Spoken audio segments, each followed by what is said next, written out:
I'm done lying to everybody. The truth is, I'm single because I don't want to fuck. Nobody wants a relationship unless you fucking first, and I don't want to fuck first. So here I am.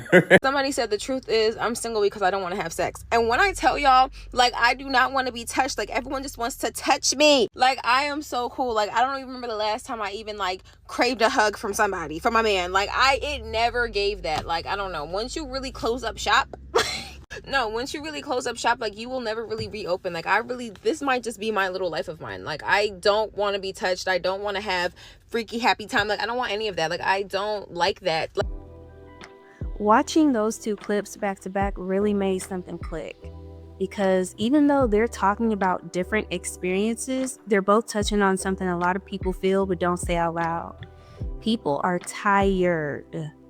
Not tired of love, but tired of how intimacy is approached, and tired of how fast people jump straight to the physical without ever building anything emotional first. And honestly, that's where so much frustration comes from. A lot of people hide behind the language of companionship and I want something real, when deep down, that's not what they're actually seeking. They want sex. They want attention. They want validation. And they'll put on just enough emotional performance to get what they want physically. And they're not connecting because they're acting. Deep down, most of us recognize that, even if we haven't said it outright. That's why those two clips resonated with me so much, because one person is saying, I don't want to sleep with anyone before a relationship, and the other person is saying she's tired of being touched. And even though those are two different boundaries, they're both coming from the same place, trying to protect themselves from people who only see intimacy as something physical instead of something meaningful. And I understand that deeply. I've been celibate for 8 years now. I became celibate at 25, and when I turned 26, I told myself, I'm going to keep it this way until I meet someone who truly aligns with me, and not someone who talks a good game or performs interest, but someone who really gets me and sees me for who I am. So intimacy feels safe instead of scary. I haven't dated in the last 2 years, and I've only had one real relationship in my adult life, and that ended up being the person I married.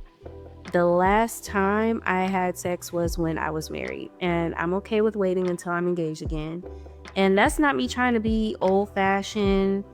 I'm not a religious purity culture type of person. I grew up in religion. I grew up a Jehovah's Witness, but when I turned 18, I said, yeah, this isn't going to continue. And, I'm also not somebody that bases their own standards off of what other women are choosing to do for themselves. My standards, some of the ones that I just told you about, those are tailor-made for me.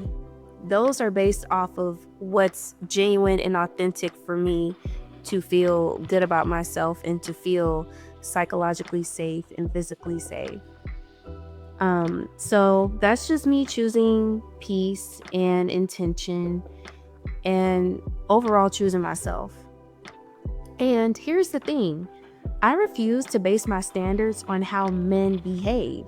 I'm not reacting to what men are like. I'm not adjusting myself out of fear or disappointment. I'm basing my standards on who I am and what I want.